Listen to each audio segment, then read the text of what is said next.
Ever wondered what really happens inside your mold during injection? What if tiny imbalances could introduce a significant variability in the final part's performance? I'm Alex Baker, and in today's Advanced Tips and Tricks, we're diving into shear imbalance, one of the most critical yet often overlooked factors in injection molding. We'll use advanced simulation tools here to visualize shear imbalance in Moldex3D, uncover how it forms, and explore how it impacts part quality and filling behavior. And by the end, you'll not only understand the physics behind it, but also how to identify and fix it in your own designs.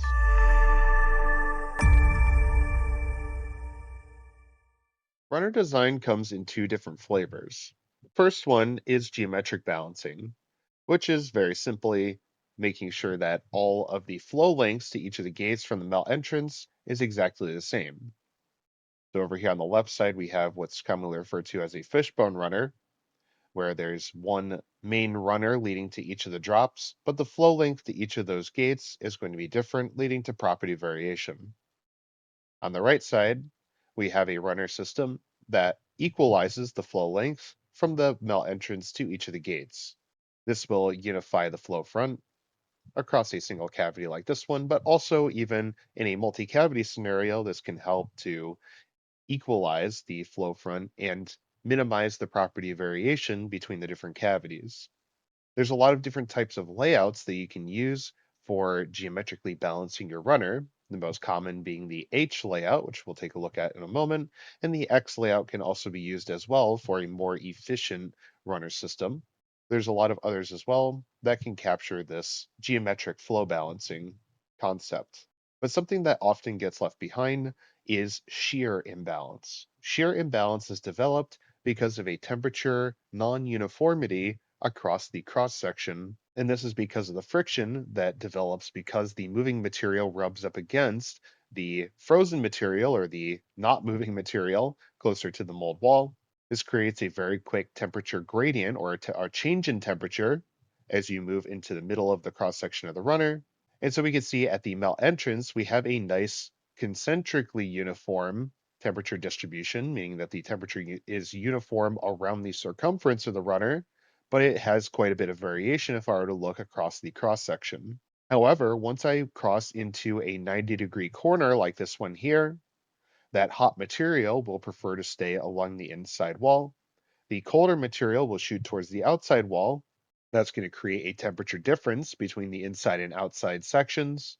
And as we're looking from the top side here, you can see that the hot material kind of stays along that inside corner. The cold material goes towards the outside. That hard material will be at a lower viscosity, meaning that it moves freer and faster into the two cavities on the right side of our mold, as we can see here from reality as well as the simulation. Now, in the situation there, we had just this system. We had the melt entrance kind of at the right side of this box, and we had these four cavities. So if I'm thinking of these cavities as cavity one, two, three, and four, I would say that cavities two and four were going to be filling first. Now, in this situation here, I've introduced another level of imbalance by creating another sprue section here. And so what I'd like you to do is develop a premonition of what you expect the imbalance to be for this system, just the left four cavities for the time being. And so cavities one, two, three, and four, which of these do you think is going to fill first? There is going to be one answer. There's just going to be one of them that will fill first, and then the other ones will fill after that. We can answer this by actually looking at the temperature plot. I'm going to go into my temperature distribution. And actually, in this case, I've used a hot runner instead of a cold runner. The previous case that we just looked at was a cold runner situation. This one's a hot runner, but the trend of imbalance will follow suit. And so if I use a cross-section tool, there's a couple of ways that I could handle this. The first one is by using a slicing tool. The slicing tool will allow me to see the cross-section of temperature along the length of my runner, and I can use a left-click drag to pull this in different directions.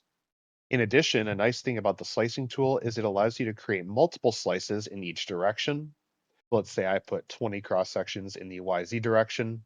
And then let's say I do 10 cross sections in the XZ direction, right? This allows me to see a bunch of different cross sections of the runner as the material moves from section to section along the runner system.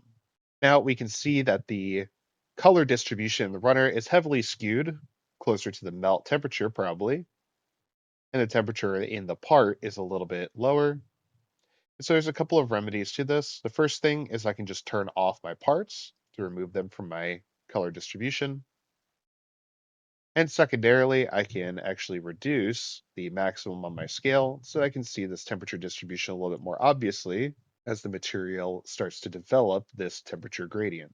So we can actually see towards the melt entrance, the material is actually quite uniform in temperature. Then as the material moves along this initial flow path, you see that concentric temperature gradient start to develop.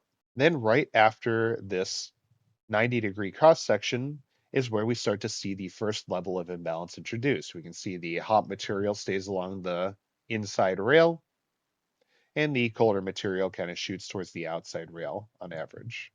Right, and then as the material begins to continue along the flow path, I increase my temperature maximum here a little bit more, we can start to see the impact of that imbalance, although the material continues to shear up against the hot runner metal wall. That will still happen. Although there's no frozen material here, like in a cold runner system, there is still a wall that will develop a velocity gradient, and that by itself will create shear. But as the material continues to flow along the flow path, we can see that there's some more heat that is developed. And so the average temperature increases, but that imbalance still remains where that inside track kind of holds the hotter temperature. Then as we go into the next section here, we can see even another level of imbalance introduced, where the material on the inside rail once again receives the hotter material, and then the outside receives the colder material towards the center of the cross section. But also there's still another level of imbalance that was introduced all the way up here.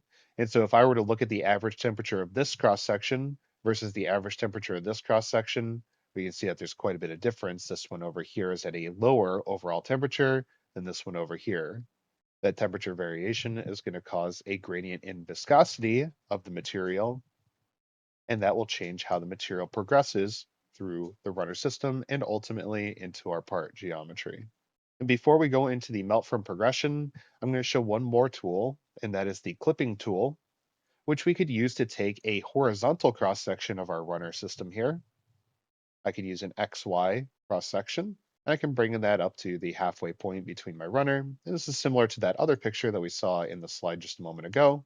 We can also use this as a representation to show us how the temperature gradient adjusts along the length of the runner system. I can once again adjust the maximum of my scale to see how that temperature develops, and we can really start to see which cavity is going to receive the hottest material.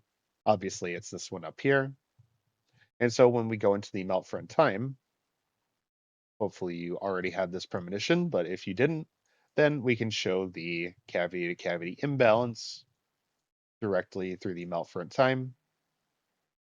And in fact, we can see at the top right corner, the innermost cavity closest to the melt entrance is the one that ends up filling out first. Then the kitty corner cavities here end up filling next, and then the bottom left cavity of the four ends up filling last. Now let's take a closer look at what's happening over on the right side. Actually, if I were to think about this theoretically, the same thing's happening through the runner system. We still get an imbalance that occurs through this 90-degree turn. But the interaction of this five-way junction is quite a bit different than what happens through the three-way junction over on the H layout from cavities 1, 2, 3, and 4. If we consider these as cavities 5, 6, 7, and 8, theoretically, if we think about the typical structure of shear imbalance, then we would expect that cavity 5 would end up filling out first. But actually, in the case of X layouts, it ends up depending on your process conditions as to whether 5 or 6 is going to fill out first. This is typically why you don't see too many X layouts tooled in a lot of molds, although technically they are more efficient flow length wise. The X leg here is just the hypotenuse of the right angle created by the H layout. So theoretically, the flow length is lower for the X layout. But if I have a higher fill velocity, then actually the material's momentum is going to carry into the leg leading to cavity 6. It's going to kind of just continue along rather than hitting a wall like it does over in the H layout. It actually is able to continue along if I have a lower viscosity plastic, or if my melt temperature is very high, these sorts of conditions can cause the material to lead into cavity 6. However, if the shear imbalance effect is more dominant, then we actually end up going over into cavity 5 instead. So let's take a look at what the case was in this simulation. I'm going to use that same sort of trendwise plot using the clipping tool to understand how the temperature variation looks like throughout the runner. And once again, I'm going to turn off the parts so that I can see that temperature variation a little more obviously. All right, so we see that same initial temperature imbalance. I can drop the maximum on my scale a little bit so I can see that temperature gradient a little bit more obviously. All right, so we can see that hotter material stays along that inside wall. And interestingly enough, if I increase this a little bit, we can actually see a little bit of temperature-wise turbulence happening here. So we do see that there is a decision to be made for the melt as to whether it rounds this acute angled corner or whether that harder material kind of just continues along the uh, momentum-wise flow path into the right side leg here. We can kind of see that temperature turbulence occurring in this cross section. In this case, it looks like the shear imbalance effect was a little bit more dominant than the momentum effect. And so the hottest material ends up going over into the leg leading to cavity 5, or the innermost cavity. But it is absolutely possible if I were to use a different material or different process conditions, I might actually see that the material could end up trending towards cavity 6 filling first. So if I look at my melt front time plot, and I pull back my animation, we can actually see that cavity 5 does end up filling out first, and then followed actually by cavity 7 down here, and then followed closely by cavities 6 and 8 over on the right side. So in this case, it looks like the shear effect was much more dominant than the momentum effect, causing the innermost cavities, cavities 5 and 7, to fill out before cavities 6 and 8. Thank you for watching this advanced tips and tricks for shear imbalance. If you have any topics you'd like to see discussed in the future, you can leave those down in the comments below. And you can subscribe to the Moldex3D North America YouTube channel to get notified of when videos like this get posted in the future. Thank you for watching, and we'll see you in the next one.